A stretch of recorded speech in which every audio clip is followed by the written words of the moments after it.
Ladies and gentlemen, I'm so excited to tell you about the 2006 Kawasaki KFX700. I got it in the barn right now. I picked this bike up last week and it is a super clean bike, but let's go ahead and get into it.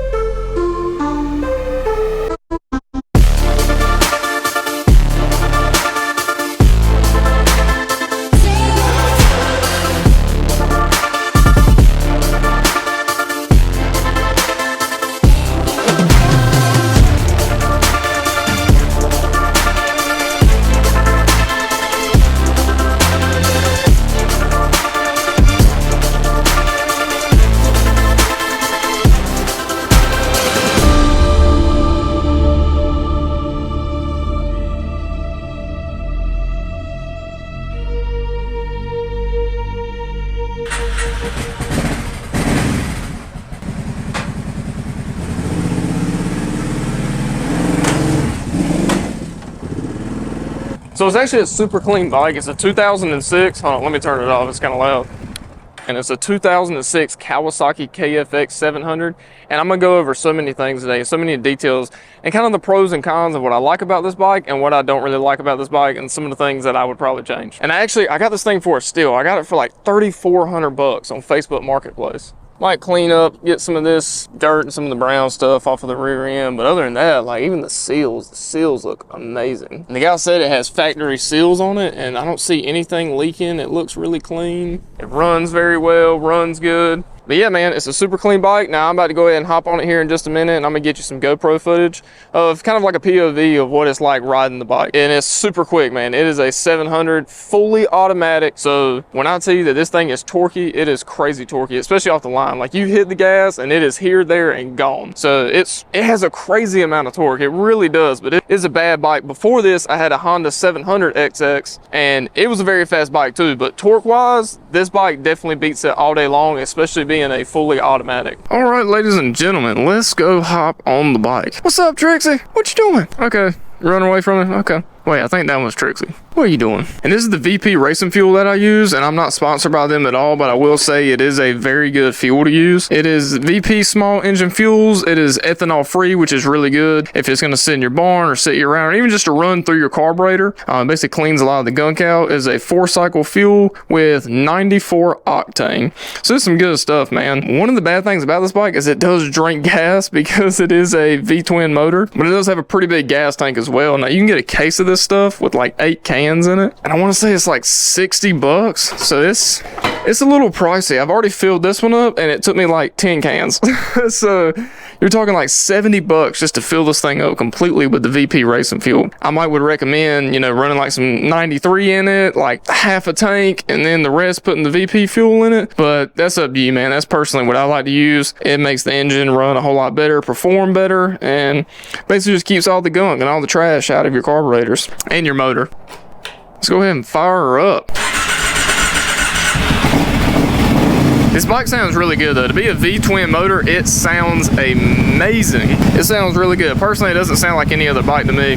I want to upgrade the exhaust on it as well. Right now it has the stock manufactured exhaust, and I've looked at some dual exhausts because it is a V-twin motor. So they have these dual exhausts, man. They're kind of pricey. They're like $800-900 bucks. I'll pop them up right here in the corner, but this bike sounds good as it is. I don't know, I might make the investment. But yeah, the cool thing about this bike being an automatic is you have your foot shift down here at the bottom, which actually let me take it out of the garage. Yeah, so the cool thing about this bike is you have your rear brake down here, your foot rear brake.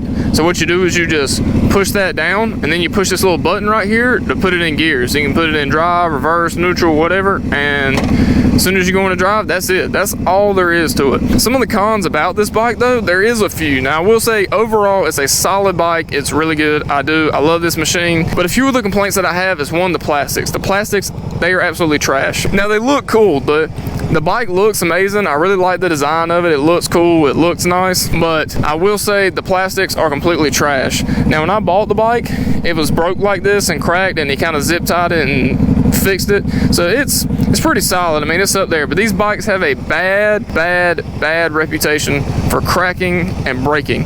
As you can see right there, it's already broke, it's already cracked. It's got a few other spots on it as well.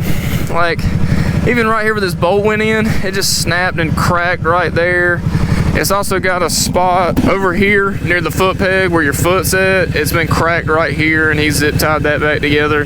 So the plastics are kind of trash on this thing, man. I heard that they break and they crack just way too easy. Another thing too, which really bugs me, is when I pick this bike up, it has 2 different tie rods, and it just annoys me so bad. But yeah, these 2 different tie rods right here, the tie rods on this bike from the factory tend to bend and break really easy from the research that I've done. So we're gonna get those replaced. One has already been replaced, and I don't even know the brand of what that tie rod is, but I got 2 different complete tie rods. And this one over here looks like they welded some type of bracket up there so it wouldn't bend. So the tie rods, I've heard, are not really good on this bike, but I got them coming to the mail. I'll make a video about that. We're gonna upgrade those to some racing tie rods, so hopefully they'll be a lot more durable and a lot better for the bike. Another thing too, the tail lights. The tail lights on this bike, they're trash as well. I had to make like these custom brackets right here to basically hold the tail light down in place, and I screwed it into the plastic on the tail light and then screwed it into this metal plate right here, because before it was just flopping around. It was really loose in here, and I was looking around and there's no other way to bolt it, secure it. All the bolts are already in it, so it seemed very flimsy, like it could break really easy. And the other ones that I've seen on Marketplace, 9 times out of 10 you find these bikes and it doesn't even have a tail light, or the tail light is completely cracked and ruined. So basically I went to Lowe's, I got some of these like wall mount brackets and just put them up there, and it seems to work pretty good. It kind of bolted everything down, made it snug, made it tight. So it's kind of a bad design in my opinion, and I think they make some aftermarket tail lights, but I don't know, that might be a project for another day. And then the one last thing, and this is only if you want to upgrade, so it comes stock with the halogen bulbs, which are like the yellow ugly faded looking bulbs. I got some LEDs for it, and they're H4 bulbs, but the only problem is on the website it says that it's plug and play.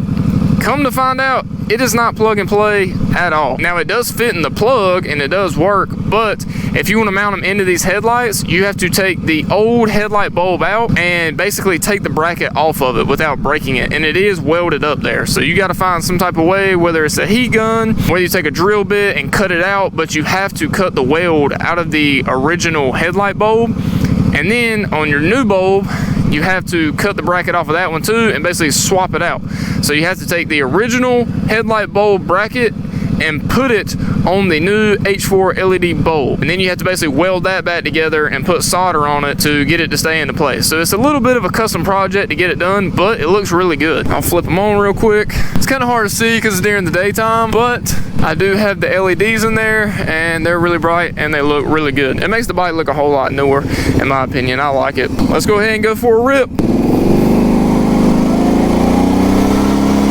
And this bike is just so smooth. Now I don't know if this is every single bike, but personally mine, with it being an automatic, when you take off, it almost sounds like a supercharger. I guess it's in the belt, but it just sounds like it's just winding up and just building up. Let's see if we can get this thing on 2 wheels.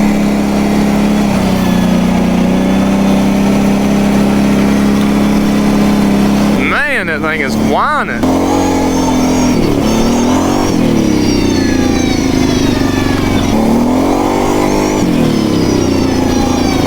I'm telling you, man, this bike is wicked fast.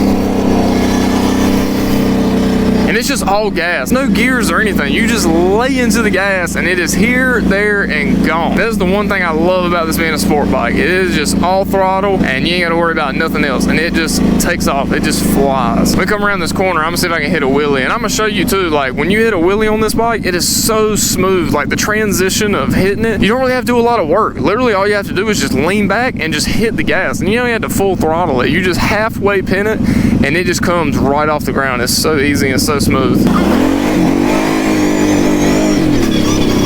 Well, it went to the road a little bit, but as you can see, it just comes right up off the ground. I would say that was probably only like half throttle, and it just comes flying off the ground. So it's super smooth. But overall, it's a super clean bike, very durable. I love the way it runs, the way that it sounds is super smooth. Power is unreal, just the way this thing hooks. It just hooks and bucks. It's also got a parking brake on it as well. You just squeeze your left brake in, and you just pull that tab back, and then you got your rear brake. Also, another thing on this bike is override. So from what I've read, the override basically raises the RPMs. So whenever you're you're in reverse, it'll basically make you go faster. If you're like in reverse and you're topped out, you can tap that button and it'll basically raise the RPMs, and then you can go even faster. But to be honest with you, I've had this four-wheel reverse and I've maxed it out without even using the override, and it already seems really fast enough. Like, it seems like it is already way too fast. So personally, I don't even know if I'm ever going to use it. Maybe they have it if you're in a mud hole or something, you just need to back up and get out of it. But other than that, I really don't see the use or the purpose in it at all. The reverse is already fast enough. Like, you can barely drive it as it is in reverse. We'll give her the old rev test.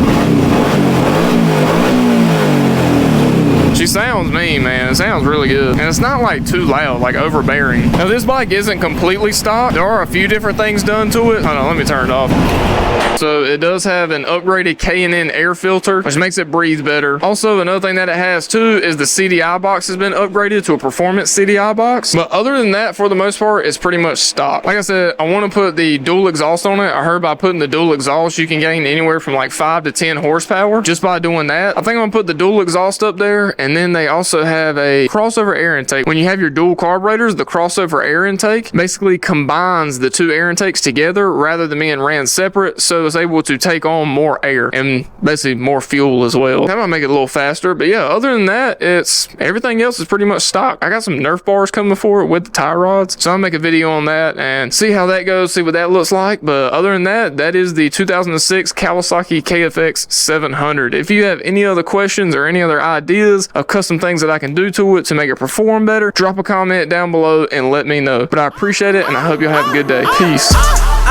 I'm on the mezzanine. I go so hard just to fuck up my enemies. Don't need revenge when success is the remedy. Ain't for the top, I'ma do them like Kennedy.